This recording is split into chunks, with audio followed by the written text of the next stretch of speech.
सभी दोस्तों को प्रणाम। ओम नमः शिवाय। तो आज हम एस्ट्रोलॉजी सीखना शुरू करेंगे। पहला ही हमारा लेक्चर होगा एस्ट्रोलॉजी का।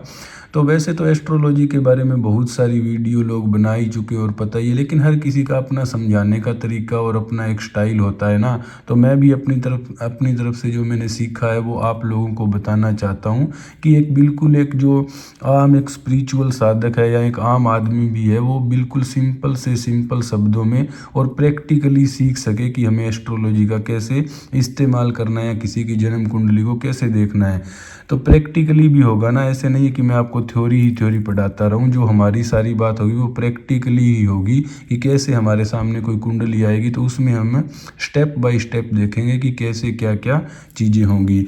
तो इसको हम शुरू करेंगे। आज जो पहला लेक्चर होगा उसके अंदर हम भाव की बात करेंगे। ये जो हाउस लिख रखे हैं ना, इसको भाव या हाउस बोलते हैं कि ये हाउस क्या होते हैं और इन हाउस से क्या क्या चीज़ें देखते हैं, तो उसके बारे में आज हम बात करेंगे।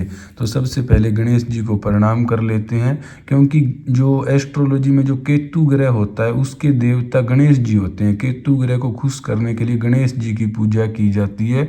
और एस्ट्रोलॉजी क्योंकि केतु से रिलेटेड विषय है और वैसे भी किसी काम को शुरू करने से पहले गणेश जी को हम प्रणाम कर देते हैं और उसके बाद में हम शुरू करेंगे। तो सबसे पहले क्या होगा कि आपके सामने कोई भी कुंडली आएगी, चाहे आप अपनी खुद की कुंडली निकाल लीजिए या कोई और किसी की भी आप कुंडली निकाल सकते हैं। तो आप किसी मोबाइल ऐप के अंदर या फिर कंप्यूटर के अंदर कोई जो सॉफ्टवेयर ऐप वगैरह होती है उसके अंदर अपनी जो डिटेल भरेंगे तो उससे आपके सामने एक जन्म कुंडली बर्थ चार्ट आपका निकल कर आ जाएगा। तो उसमें टाइम वगैरह सही भरना होता है, 15-20 मिनट की कोई बात नहीं, लेकिन जैसे 2-3 घंटे का टाइम डिफरेंस हो जाए तो फिर तो वो कुंडली गलत हो जाती है। तो ऐसे टाइम वगैरह सही भर के आप अपनी फैमिली में किसी की भी कुंडली निकाल लेते हैं। तो जैसे ही आपके सामने कोई कुंडली आती है तो उसके अंदर क्या होते हैं, ऐसे 12 खाने बने हुए होते हैं। जैसे ये कुंडली बनी हुई है, जैसे ये है, जैसे ये है। तो इसके अंदर अलग अलग जो है ग्रह भी, आपको प्लेनेट भी अलग अलग इनमें बैठे हुए मिलेंगे। जो आपके सामने एक्चुअल कुंडली आएगी वो, तो ऐसा स्ट्रक्चर आपके सामने आएगा। अब इस स्ट्रक्चर के अंदर आपको मतलब सबसे पहले क्या चीज़ होती है, ये जो खाने बने हुए होते हैं, तो ये 12 खाने होते हैं। देखिए यहाँ से गिनना शुरू करते हैं, पहला, दूसरा, तीसरा, चौथा, पांचवा, छठा, 10वां और ऐसे करके ये 12 आपकी इसके अंदर खाने होती हैं। तो इन खानों को मतलब हाउसेज बोला जाता है इंग्लिश में, हिंदी में हम भाव कह देते हैं, कोई इनको डिब्बा भी कह देता है। तो कुछ इनके अलग अलग इस तरह से नाम है। तो ये आपके सामने निकल कर आ जाते हैं।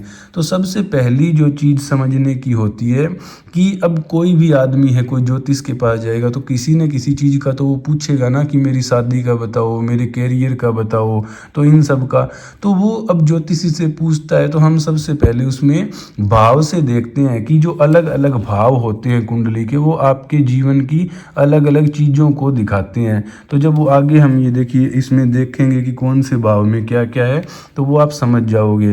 तो फॉर एग्जांपल अब किसी ने शादी के लिए पूछ लिया कि मेरी शादी के बारे में बताओ, तो क्या शादी का हाउस कौन सा होता है, 7th हाउस। तो हम उसकी कुंडली का 7th हाउस देखेंगे कि भाई उसमें कौन सी राशि है, कौन सा ग्रह है, दशा वगैरह देखकर फिर हम उसके बारे में बताएंगे। तो इस तरह ये जो 12 भाव होते हैं ना अलग अलग, इनसे अलग अलग चीज़ें देखी जाती है। तो अब इसमें मेन जो समझने वाली बात यह है कि भाव हर किसी की कुंडली में सेम ही रहेंगे, उसके अंदर राशियां चेंज हो जाती है। सेम कैसे रहेंगे, मान लो ये 3 कुंडलियां हैं, ये पर्सन ए की कुंडली है, ये पर्सन बी की कुंडली है, ये पर्सन सी की कुंडली है। तो अब आपको तीनों का शादी के बारे में बताना है तो तीनों का आप 7th हाउस ही देखोगे। 7th हाउस ये वाला है, ये वाला, इसमें ये वाला, जैसे ये इसमें 7th हाउस है ना। तो कोई भी, अब ये जैसे 3 अलग अलग कुंडलियां हैं तो इसके अंदर फर्स्ट हाउस सभी का यही रहेगा, जिसमें लगन लिखा हुआ है यही फर्स्ट हाउस होगा। सेकंड हाउस होगा तो ये वाला होगा। अब जैसे सेकंड हाउस धन के लिए होता है, तो कोई भी आदमी आपसे धन के लिए पूछेगा तो आप पर मतलब तुरंत आपको ये वाला खाना देखना है कि इसमें कौन सी राशि है, कौन सा प्लेनेट बैठा हुआ है। तो इसमें लोग काफ़ी कंफ्यूज होते हैं। ये बात समझ लीजिए कि भाव जो है वो सेम रहते हैं, यानी कि अगर 10वां भाव, ये वाला 10वां भाव होता है कुंडली में, तो किसी की भी कुंडली में देखोगे तो 10वां भाव यही रहेगा। चेंज इसके अंदर ये नंबर चेंज हो जाते हैं जो आपको दिख रहे हैं ना, इसमें ये 6 लिखा हुआ है, 7, 8, 9, 10, 11, 12 ऐसे। इसमें ये 10 लिखा हुआ है, इसमें ये 1 लिखा हुआ है। तो ये अंदर जो नंबर है वो चेंज हो जाते हैं। 12 हाउसेज होते हैं और 12 ही राशियाँ होती है। ये मैंने यहाँ पर 12 की 12 राशियाँ लिख दी है, इंग्लिश में भी लिख दी है। और ये राशियाँ कौन कौन से ग्रह की होती है वो भी हमने लिख दी है। तो राशियों के बारे में तो हम अगली वीडियो में देखेंगे। इसमें तो हम भाव की बात कर रहे हैं ना, लेकिन वैसे ही मैंने लिख दी है कि ये 12 राशियाँ, तो इससे इसका अलग अलग पता लग जाता है। जैसे ये पहला जो लगन है ये पर्सनैलिटी का हाउस है, तो इसमें 6 नंबर राशि है, यानी कि इस बंदे की पर्सनैलिटी कैसी होगी, कन्या राशि जैसी इसकी पर्सनैलिटी होगी। इसमें 10 नंबर लिखा हुआ है, तो इसकी जो पर्सनैलिटी है वो कैसी होगी, मकर राशि वालों के जैसी होगी। इसमें 1 नंबर है, तो इसकी जो पर्सनैलिटी है वो कैसी, मेष राशि के जैसी होगी। तो इस तरह से हम अलग अलग राशियों से जो अलग अलग कुंडलियाँ उनमें अंतर पता करते हैं कि इसमें क्या है। तो वैसे अब ये भी हो सकता है ना कि 2 आदमियों की कुंडलियों में दोनों में यहाँ पर 6 नंबर लिखा हुआ हो, ये सेम ही हो, तो उसमें फिर फर्क क्या आएगा, उसमें फिर प्लेनेट अलग अलग होंगे। कोई प्लेनेट की डिग्री ज़्यादा होगी, कम होगी, कौन कौन से की दृष्टि कहाँ पर है, तो वो सारी चीज़ें बाद में देखी जाती है। लेकिन आज हमें क्या सीखना है, भाव सीखना है। तो भाव की आप एक बात समझ गए कि भाव जो है वो परमानेंट रहते हैं, कि पहला यही रहेगा, दूसरा यही, तीसरा यही, चाहे किसी भी कुंडली में आप चले जाओ, ये जो लिखे हुए हैं हाउसेज यही रहते हैं, ठीक है। और इसके अंदर ये त्रिकोण हाउस और ये होते हैं, ये मैं आपको बाद में समझा दूंगा। जब आप भाव से क्या क्या देखते हैं वो चीज़ समझोगे तो आप ये राशियों के चेंज होने वाली बात भी अच्छे से समझ सकते हो, ठीक है। तो अब आप समझ गए होंगे कि भाव क्या होते हैं और कैसे ये काम करते हैं, कैसे इनसे कोई चीज़ देखते हैं। अब कौन से भाव से क्या क्या चीज़ देखते हैं, तो उसके लिए मैंने ये जो है चार्ट बना रखा है, इसका आप बाद में जो है स्क्रीनशॉट ले लेना। तो सबसे पहले हम इसमें देख लेते हैं कि कौन से भाव से क्या चीज़ें देखी जाती है, ठीक है। 12 भाव होते हैं। तो सबसे इम्पोर्टेंट जो भाव होता है वो पहला ही भाव होता है, क्योंकि ये आदमी के खुद के बारे में होता है। ये क्या बताता है कि आदमी कैसा है, उसकी बॉडी कैसी है, उसका मतलब है पर्सनैलिटी कैसी है, बिहेवियर कैसा है, उसका नेचर कैसा है, स्वभाव कैसा है। तो इन सब चीज़ों के बारे में पहला भाव बताता है। तो इसमें मान लो 1 नंबर राशि है तो स्वभाव तेज तरार है, इस तरह से अलग अलग हम देख सकते हैं। तो पहला जो भाव है वो क्या बताता है, इंसान के खुद के बारे में बताता है। अब ये जो सेकंड हाउस हमेशा ही होता है कुंडली का, ये वाला होता है, इससे हम क्या चीज़ें देखते हैं, तो इससे देखी जाती है जो मेन चीज़ जो लोग देखते हैं वो क्या है, धन। इसको धन भाव बोलते हैं। तो इससे सबसे मेन तो आदमी का धन देखा जाता है। और फिर क्या देखी जाती है, वाणी भी इसी से देखी जाती है, यानी कि आदमी की जो बोली है, जो बोल चाल है वो कैसा है, तो वो सेकंड हाउस से देखा जाता है। तीसरे भाव से, अब ये मैं मेन बता रहा हूँ, जो नारंगी रंग में वो मेन चीज़ें हैं, और बाकी साइड में और भी चीज़ें वो भी हम देखते चलेंगे। तो अब यहाँ पर क्या हो रहा है कि तीसरा जो आपका भाव है उससे आपका पराक्रम देखा जाता है, उससे आपका बल देखा जाता है कि आदमी जीवन में कितनी मेहनत कर सकता है, कितनी संघर्ष करने की उसके अंदर एबिलिटी है, उसके अंदर बल कितना है, पराक्रम कितना है। तो वो आपका देखा जाता है तीसरे हाउस से। फिर जो चौथा हाउस है उससे क्या देखा जाता है, उससे आपका सुख देखा जाता है कि आदमी को जीवन में कितना सुख मिलेगा, घर, गाड़ी, प्रॉपर्टी कैसी है, कैसी नहीं है, अच्छी है, बुरी है। तो वो चीज़ें आपकी फोर्थ हाउस से देखी जाती है, क्या, घर, गाड़ी और प्रॉपर्टी। फिर जो आपका फिफ्थ हाउस है उससे आपके देखे जाते हैं आपकी पढ़ाई लिखाई, संतान, प्रेम प्रसंग। तो ये मेन चीज़ें इससे ये देखी जाती है। अब जो आपका सिक्स्थ हाउस है उससे आपके देखे जाते हैं आपके शत्रु कितने हैं, रोग आपको कितने होंगे, बीमारियां, कर्ज वगैरह आपका कैसा है। तो मेन चीज़ सिक्स्थ हाउस से ये देखी जाती है कि कोई आपसे पूछे कि मेरे शत्रुओं के बारे में बताओ, तो आप इस हाउस को देख कर उसको बता सकते हो। सेवंथ हाउस जो होता है, जो बिल्कुल आमने सामने होता है फर्स्ट हाउस के, तो वो होता है आपके पत्नी का, आपकी मैरिज का जो है वो सेवंथ हाउस होता है। इसके अलावा ये पार्टनरशिप का है ना, चाहे पत्नी है, चाहे आपके बिजनेस पार्टनर हो या आपका बिजनेस हो, तो वो भी इसी हाउस से देखा जाता है। अब जो 8वां हाउस है वो सबसे डेंजरस और ख़तरनाक हाउस माना जाता है, क्योंकि ये आपकी मृत्यु दिखाता है। मृत्यु कैसी है, जीवन में कितनी पीड़ा होगी, कितना संघर्ष होगा, या अचानक ही कोई चीज़ें जो घट जाती है वो आपके 8वें घर से देखी जाती है। अब जो 9वां आपका हाउस होता है वो होता है आपके भाग्य का, कि आपका भाग्य कैसा रहेगा, धर्म कर्म के बारे में, गुरु के बारे में, पिता के बारे में। तो इन सब चीज़ों के बारे में जब देखना हो तो हम 9th हाउस देखते हैं। और 10th हाउस ये भी सबसे इम्पोर्टेंट हाउस होता है, क्योंकि ये आपके कर्म को दिखाता है, आपका प्रोफेशन क्या होगा, समाज में आपका स्टेटस, नाम सम्मान कैसा होगा, तो वो चीज़ आपका 10th हाउस दिखाता है। अच्छा, 11th हाउस जो है वो आपके दिखाता है आपकी इनकम को, कि आपको लाभ कितना होगा, कोई भी काम आप करते हैं उसमें आपको कितना लाभ होगा, आपकी इनकम कैसी होगी, आपकी इच्छा पूर्ति क्या हो सकेगी या नहीं हो सकेगी। तो आपकी इच्छा पूर्ति को भी 11th हाउस दिखाता है। उसके बाद में 12th हाउस है, जो मेन तौर पर इसको व्यय का हाउस बोला जाता है। व्यय यानी कि ये जैसे इनकम का हाउस है, लाभ का, तो ये खर्च का हाउस है। और इसके अंदर 12वें हाउस के अंदर और भी बहुत सारी चीज़ें होती है, लेकिन मेन तौर पर इसको जो है व्यय का बोला जाता है, या लोग विदेश का भी इसको बोल देते हैं, मुक्ति मोक्ष का हाउस भी इसको बोला जाता है।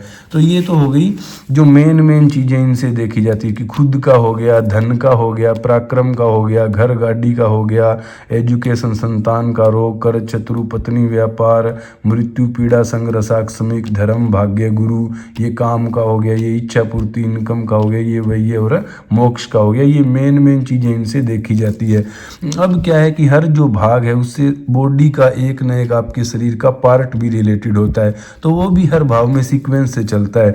जैसे पहले भाव से आपका सिर देखा जाता है, दूसरे भाव से क्या आपका मुख देखा जाता है, आपका गला देखा जाता है, तीसरे से क्या देखा जाता है, आपका कंधा देखा जाता है, बाजुएं देखी जाती है। वो कहता है ना कि कंधों में कितना बल है, बाजुओं में इतना पराक्रम है, तो पराक्रम के लिए कंधा और बाजुएं देखी जाती है। फिर 4th हाउस से आपके शरीर का जो हृदय देखा जाता है, छाती, चेस्ट वाला हिस्सा देखा जाता है कि ये कैसा है, सही है, गलत है, क्या है। उसी प्रकार से 5वें से आपका लीवर देखा जाता है, 6ठे से आपकी आंतें देखी जाती है, 7वें से आपकी किडनी देखी जाती है, जो मूत्र वगैरह का हो गया, और 8वें से आपके क्या है, गुप्तांग जो है वो देखे जाते हैं कि सही है, गलत है, रोग होगा, नहीं होगा। तो ये चीज़ें इनसे देखी जाती है। फिर 9th हाउस से आपकी देखी जाती है जांघें, और 10th हाउस से आपका देखा जाता है घुटना, और जो 11th हाउस है इससे आपका टखना, आपकी पिंडलियां देखी जाती है। जो 12th हाउस है उससे आपका तलवा देखा जाता है। तो ये पूरे सीक्वेंस में चलते हैं। आपके बॉडी पार्ट में देखना हो कि कैसा है, उसमें कोई बीमारी तो नहीं होगी, कोई खराब ग्रह तो नहीं बैठा है। तो इस तरह से ये बॉडी पार्ट इस तरह एक एक भाव से रिलेटेड है। फिर जो हमारे रिश्ते होते हैं वो भी रिलेटेड होते हैं एक एक भाव से। जैसे पहला भाव है वो तो खुद का ही हो गया, दूसरा क्या हो गया, दूसरा आपके कुटुंब का हो गया, आपकी जो फैमिली, जो आपके चाचा, ताऊ, दादा, दादी इत्यादि है, फैमिली जो है, तो वो आपका कुटुंब देखा जाता है 2nd हाउस से। अच्छा, 3rd हाउस से आपके देखे जाते हैं भाई बहन जो है वो 3rd हाउस से देखे जाते हैं। फिर मतलब माँ के साथ आपका कैसा रिश्ता रहेगा, क्या रहेगा, तो माँ को देखा जाता है 4th हाउस से। बच्चों को, गर्लफ्रेंड को अगर देखना हो, प्रेम प्रसंग हो गया ना, तो वो देखा जाएगा 5th हाउस से। 6th हाउस से क्या देखा जाएगा, ये नौकरी का है ना, तो आपका नौकर हो गया, बॉस हो गया, शत्रु हो गए, या मामा, जो ननिहाल पक्ष हो गया ना, मामा भी 6th हाउस से देखा जाएगा कि मामा की तबीयत कैसी है, वगैरह वगैरह। 7th हाउस से आपकी पत्नी को देखा जाएगा, और 8th हाउस से आपके ससुराल पक्ष को देखा जाएगा। जो 9th हाउस है उससे आपके पिता को देखा ही जाता है, गुरु हो गया, पिता हो गया। और जो आपके पितर होते हैं, जो एंसेस्टर होते हैं ना, पितरों की जो पूजा की जाती है, वो भी आपके 9th हाउस से देखा जाता है, भाग्य का इसको घर कहा गया है। और 10th हाउस से वही है जो आपके साथ में काम करने वाले लोग हैं, कुलीग, आपके सहकर्मी हो गए।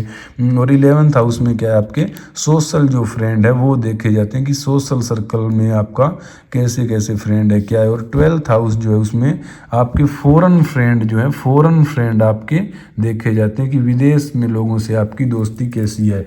तो ये हमने एक एक भाव का एक एक बॉडी पार्ट हमने देख लिया, एक एक हमने रिश्ता देख लिया, जो मेन काम होता है वो देख लिया। अब जो एक्स्ट्रा चीज़ें हैं वो भी आप देख लीजिए कि 2nd हाउस से जैसे जेम स्टोन वगैरह को भी देख लिया जाता है कि आदमी के पास रहेंगे नहीं रहेंगे, बैंक बैलेंस को भी देख लिया जाता है। इसी तरह से जो 3rd हाउस है उसके अंदर देखिए क्या चीज़ें, प्लानिंग, कि आदमी प्लानिंग करने में कैसा है। तो अगर थर्ड हाउस मजबूत है तो उसकी प्लानिंग अच्छी होगी। तो प्लानिंग हो गया, कम्युनिकेशन का काम हो गया कि हम जो दूसरों से कम्युनिकेशन करते हैं वो हो गया, उपदेश करने का काम हो गया, जो छोटी यात्राएं आदमी कितनी करेगा वो थर्ड हाउस से देखा जाता है। हॉबीज हो गया, नेटवर्किंग हो गई, कमीशन का जो काम होता है, कमीशन एजेंट वगैरह, नेटवर्किंग का काम, तो वो सारे आपके थर्ड हाउस से देखे जाते हैं। इसमें काफ़ी चीज़ें हैं और इसी तरह से इसको हमने देख ही लिया। इसमें पब्लिक इमेज को भी, आदमी की पब्लिक इमेज कैसी है वो भी फोर्थ हाउस से देखा जाता है। फिर फिफ्थ हाउस से और भी चीज़ें हैं, जैसे एजुकेशन हो गई, आपकी बुद्धि कैसी है, जुआ सट्टे वगैरह में आपका लक कैसा रहेगा वो फिफ्थ हाउस से देखा जाता है। मनोरंजन आप कैसे करते हैं, गाइडेंस, दूसरों को गाइड करना, तो वो भी फिफ्थ हाउस से देखा जाता है। क्रिएटिविटी वो फिफ्थ हाउस में आ गई। तो ऐसे ही सिक्स्थ हाउस में क्या, आपकी नौकरी भी आ गई, आपके डेली लाइफ में आप रूटीन, जो डे टू डे आप रूटीन फॉलो करते हैं वो कैसा रहेगा वो आपका सिक्स्थ हाउस बताएगा। उसी प्रकार से सेवन्थ हाउस में क्या है, डेली इंटरेक्शन आप लोगों से कैसे करेंगे वो आपका सेवन्थ हाउस बताएगा। अच्छा है तो अच्छा रहेगा। और जैसे पब्लिक इंटरेक्शन हो गया, जो लोगों से आप करते हैं वो भी आपका सेवन्थ में आ गया। इसके अलावा जो आकस्मिक घटनाएं हो गई, गुप्त धन मिल जाना, पैतृक संपत्ति, पूर्व जन्म, ये सारी चीज़ें एट्थ हाउस से देखी जाती है। नाइन्थ हाउस से आपका हो गया लंबी यात्राएं, जो लंबी दूरी की आदमी यात्राएं करता है, धार्मिक यात्राएं करता है, या हायर गाइडेंस, जो गुरु वगैरह की तरह जो ज्ञान देने का काम हो गया, तो वो आपका नाइन्थ हाउस से देखा जाएगा। और टेंथ हाउस आपका हो ही गया कर्म का। 11 में भी कुछ और चीज़ें ऐसी है नहीं। और जो 12th हाउस है इसमें तो बहुत सारी चीज़ें हैं। इसके अंदर आप चीज़ें देखिए, सारी ऊट पटांग चीज़ें हैं, जैसे कि विदेश यात्रा हो गई तो विदेश इससे देखा जाएगा। जेल जाना एक अलग बात होगी, जेल इससे देखा जाता है। अस्पताल इससे देखा जाता है। नशा इससे देखा जाता है। नींद कैसी आएगी वो इससे देखा जाएगा। संभोग कैसा रहेगा वो इससे देखा जाएगा। स्पिरिचुअलिटी का भी ये होता है, रिसर्च का भी ये होता है, आइसोलेशन का भी जो है यही हाउस होता है, मेडिटेशन का भी यही होता है, मुक्ति का भी यही होता है। तो 12th हाउस के अंदर भी एक ओपन एंडेड है कि जो अजीबोगरीब चीज़ें होती है वो सारी आपके 12th हाउस से होती है। तो इस तरह आपने देख लिया कि एक एक हाउस से क्या क्या चीज़ें देखी जा सकती है। आप चाहें तो इसका अब स्क्रीनशॉट भी ले सकते हैं, पूरा मैंने आपको दिखा दिया। तो अब आप समझ गए, इसका स्क्रीनशॉट ले लीजिएगा। तो अब कोई भी व्यक्ति आपको पूछेगा तो भाव सेम रहेंगे, यानी कि किसी के काम के बारे में देखना है तो आपको यही टेंथ हाउस को ही देखना है। फ़र्क क्या होगा कि इसमें राशि कौन सी है, वो ग्रह कैसे काम कर रहा है, तो उस सब के आधार पर आप आदमी को प्रेडिक्शन बताओगे। तो भाव आपको समझ आ गए कि फिक्स होते हैं और कौन से भाव से क्या देखते हैं वो भी आपको समझ आ गया।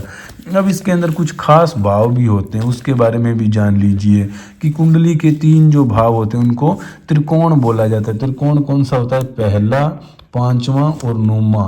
पहला, पांचवा और नौवां ये जब ऐसे मिल जाते हैं ना आपस में, ये वाले, तो ये एक अपने आप में त्रिकोण बन जाता है। ये और ये मिलकर, तो त्रिकोण के अंदर क्या होता है, एक में तो आप खुद होते हैं, इसमें आपकी बुद्धि होती है और इसमें आपका भाग्य होता है। तो ये तीनों ही चीज़ें अच्छी होती है, इसलिए इनको सबसे जो शुभ भाव माना जाता है ना, जो सबसे अच्छे भाव है कुंडली में, वो ये 3 ही माने जाते हैं त्रिकोण के। तो त्रिकोण में कोई भी ग्रह होगा वो आपको अच्छा रिजल्ट देगा। तो ये त्रिकोण भाव होते हैं। अब केंद्र भाव भी होते हैं। केंद्र कौन से होते हैं, जो सेंटर में है, यानी कि फर्स्ट, फोर्थ, सेवन्थ और 10th। तो ये फर्स्ट, फोर्थ, सेवन्थ, 10th ये जो भाव हो गए, इनको माना जाता है केंद्र के भाव। तो केंद्र ये अपने आप ही हो गए ना, क्योंकि देखिए इनमें सबसे ज़्यादा इंपॉर्टेंट चीज़ें हैं। एक तो आपके खुद के बारे में, आपका कारोबार कैसा है, आपकी रिलेशनशिप कैसी है और आपका घर, गाड़ी, प्रॉपर्टी कैसी है। तो ये 4 ही चीज़ें मेन आदमी को चाहिए ना, उसके जीवन के केंद्र में तो ये 4 ही चीज़ें चलती है। तो इसलिए ये जो भाव है इनको केंद्र के भाव बोला गया, 1, 4, 7 और 10 को। तो इसके अंदर भी कोई भी जो ग्रह आते हैं उनको अच्छा रिजल्ट देने को वो मजबूर हो ही जाते हैं, अच्छा ही रिजल्ट देते हैं। तो ये आपके केंद्र के भाव हो गए। अब अगले आपके होते हैं तिर्क भाव। तिर्क भाव होते हैं 6th, 8th और 12th। तो ये थोड़े से जो खतरनाक टाइप के जो भाव है ना, ये सिक्स्थ हो गया, जैसे रोग करज शत्रु, ये खतरनाक भाव है आपका।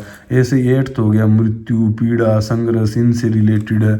और ये भी आपका हो गया ना मोक्ष, जेल, नशा, अस्पताल, विदेश।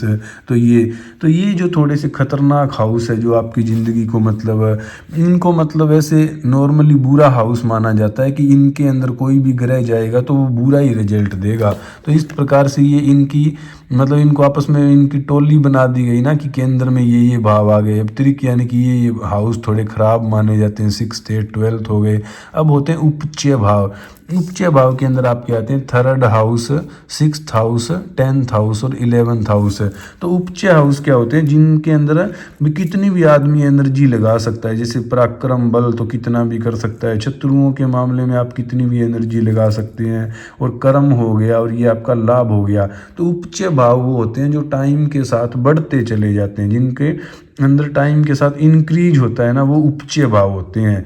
तो अब ये मतलब पराक्रम आपका टाइम के साथ बढ़ेगा, कर्म आपका बढ़ेगा, इनकम आपकी बढ़ेगी, ये जो रोग कर्जा शत्रु ये भी आपके बढ़ेंगे। तो ये उपचय भाव बोला जाता है, यानी कि जो खराब ग्रह जैसे मंगल, राहु, शनि, तो वो भी इन भावों के अंदर अच्छा रिजल्ट देते हैं। इनमें उनकी एनर्जी जो है वो इनके अंदर मिक्स हो जाती है। तो इन भावों को उपचय भाव या मेहनत के भाव बोला जाता है, 3 6 10 11। और ये जो 2 भाव है 2 और 7, इनको मारक भाव भी बोला जाता है।